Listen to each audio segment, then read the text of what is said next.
Hola a todos, me encuentro acá en Escocia, uno de los países que fue profundamente afectados y transformados por la Reforma Protestante, o mejor dicho, por la predicación y aplicación del Evangelio.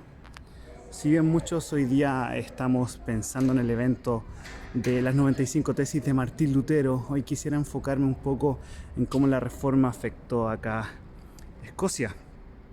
Y justamente acá se encuentra detrás de mí John Knox, que fue el reformador escocés. Entonces, cuando nosotros pensamos en reforma, no debemos pensar solamente en una persona, como si alguien se pudiese levantar como un mesías para salvar la iglesia. La iglesia no necesita de otros mesías, ya tiene su mesías, y que es Cristo, el rey y cabeza de la iglesia. Por lo tanto, en todo evento de reforma, Dios no utiliza a un hombre, sino a un conjunto de hombres, a un conjunto de personas, hombres y mujeres, en distintos momentos, espacios geográficos, para ir construyendo la iglesia del Señor. Entonces, lo que ocurre en Alemania en 1517 con las 95 tesis de Lutero es solamente ver cómo germina una semilla que hace ya siglos atrás se estaba plantando y que brota justamente en uno de estos eventos como las 95 tesis de Martín Lutero, pero vemos que esta reforma se extiende por los años a partir también al ver a la segunda generación de reformadores, Calvino, y luego a las generaciones que vienen, por ejemplo, los puritanos, etc., hasta llegar al día de hoy. Pero ¿qué es la reforma sino volver a las escrituras? Entender que las escrituras son nuestra única regla de fe y conducta. Esto quiere decir que solamente las escrituras nos enseñan lo que debemos creer con respecto a Dios y también los deberes que Dios impone al hombre. Y ahora caminando acá por Edimburgo les mostraba recién John Knox. ¿Por qué es importante John Knox? Porque él en su libro La historia de la reforma en Escocia, si nosotros pudiésemos preguntarle a John Knox, hey, ¿cómo ocurrió la reforma acá en Escocia? ¿Por qué tuvo tantos éxitos, si lo podemos llamar de esa manera? Éxito obviamente de acuerdo a la palabra del Señor y no de acuerdo a los parámetros humanos. Pero ¿a qué se debió esto? Justamente Knox nos dice, porque Dios derramó su Espíritu Santo en hombres simples. Son hombres simples, pero llenos del Espíritu de Cristo, los que Dios usa para seguir renovando y reformando a su iglesia reformada. Y creo que es importante considerar esto porque la reforma es un volver a las escrituras cuyo autor es el Espíritu Santo. Y cuando nosotros volvemos a las escrituras, cuando nosotros vivimos vidas llenas del Espíritu Santo y no solamente consideramos las doctrinas como frases áridas para postear en Facebook o para, no sé, hacer un mal uso de ellas, sino que las doctrinas deben ser para la vida. Las doctrinas deben impactar todo en nuestro corazón y a través de corazones transformados, predicar correctamente el Evangelio de Cristo, que habla que Cristo murió por nosotros en la cruz del Calvario, que Dios se hizo hombre y cumplió la ley perfectamente, ley que nosotros no podíamos cumplir, y pagó en la cruz todas las consecuencias de nuestro pecado, es decir, de haber quebrantado la ley. Cristo cumple la ley perfectamente por nosotros y Cristo sufre en la cruz del Calvario las consecuencias de quebrantar la ley de Dios. Esto es la ira de Dios.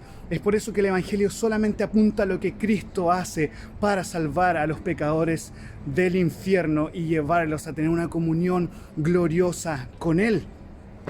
Cuando nosotros consideramos este puro, santo y glorioso mensaje y las personas lo aplican a sus corazones, podemos ver familias restauradas, congregaciones restauradas y por lo tanto sociedades restauradas, vemos que la reforma protestante no solamente trajo una reforma a los corazones, sino también una reforma a toda la sociedad donde se predicaba fielmente el Evangelio. Creo que eso es muy importante mencionarlo. Es la predicación fiel, simple, profunda, llena del Espíritu Santo, la que transforma los corazones y por lo tanto, como consecuencia, las sociedades.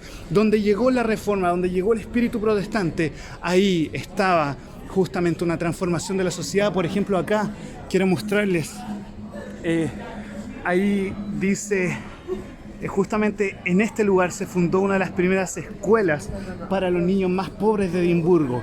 ¿Y por quién fue fundada? Fue fundada por un pastor calvinista, Thomas Guthrie, por allá por mediados del 1800.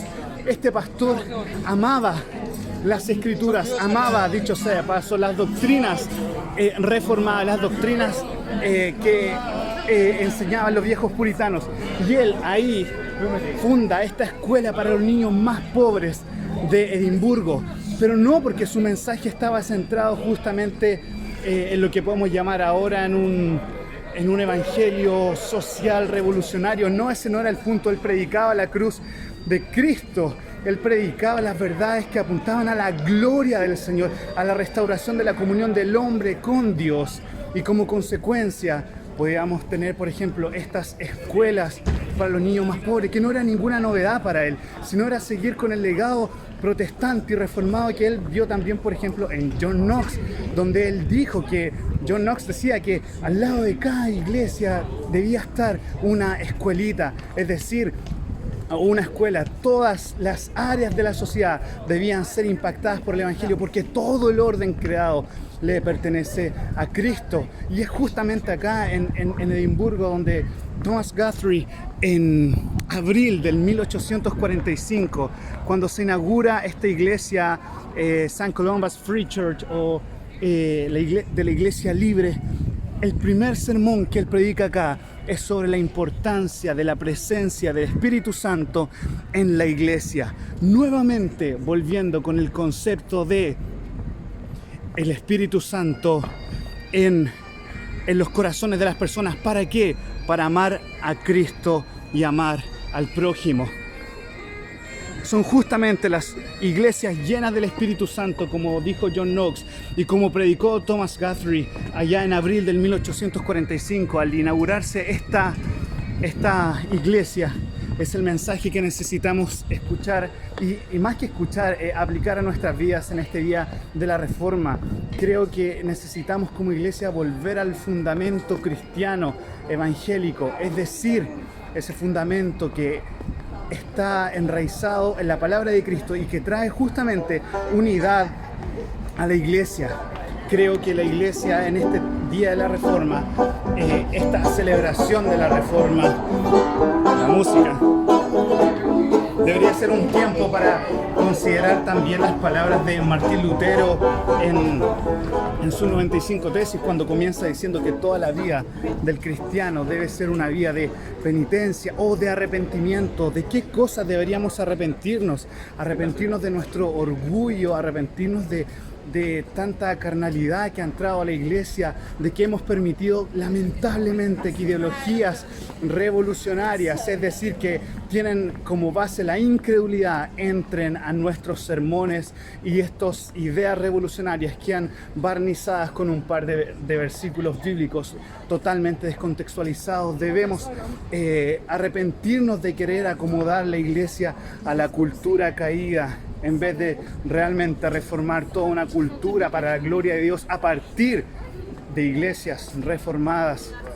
Entonces, ¿de cuántas cosas deberíamos arrepentirnos al entender que, como dice la tesis número 62, creo que el Evangelio es el tesoro, el Santo Evangelio es el tesoro de la iglesia, ese Evangelio de la gracia y la gloria de Dios? Solamente quiero terminar este video y esta reflexión. Pensé que iba a ser breve, pero en fin, llegando a este lugar donde se llama Grassmarket, donde allá por el 1660 muchos reformados eran martirizados y ahorcados en estas calles, específicamente en el punto que está ahí. Quiero animar a la iglesia especialmente que pueda entender este video, decir a la iglesia hispanohablante, a que volvamos a las escrituras, a que volvamos a nuestras rodillas. En este punto, muchos pastores jóvenes, estamos en Escocia, pastores presbiterianos reformados, dieron su vida por la causa del evangelio, y un poco más allá podemos seguir avanzando, pero era el lugar donde John Knox se juntaba a orar y a estudiar la Biblia. Podría hablar mucho de esto, pero no importa el lugar donde estemos, en Wittenberg, en Alemania, o en Edimburgo, acá en Escocia, no importa dónde estemos, porque debemos siempre recordar que somos peregrinos, por lo tanto nuestros corazones deben estar en la patria celestial, deben estar con los ojos puestos en Cristo, el autor y consumador de la fe.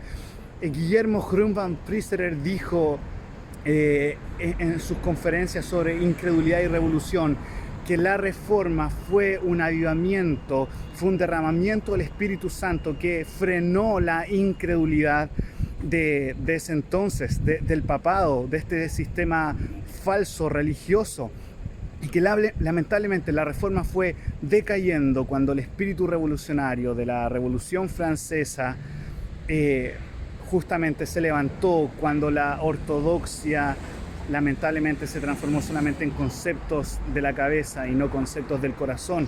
Es por eso que digo junto a Charles Spurgeon que una reforma es más necesaria en los días de hoy que en los días de Lutero.